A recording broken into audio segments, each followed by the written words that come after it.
Today, let's talk about why we hiccup. Hiccups happen when the diaphragm contracts suddenly.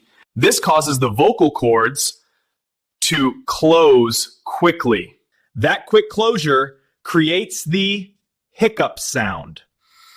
Hiccups can occur after eating or drinking too fast.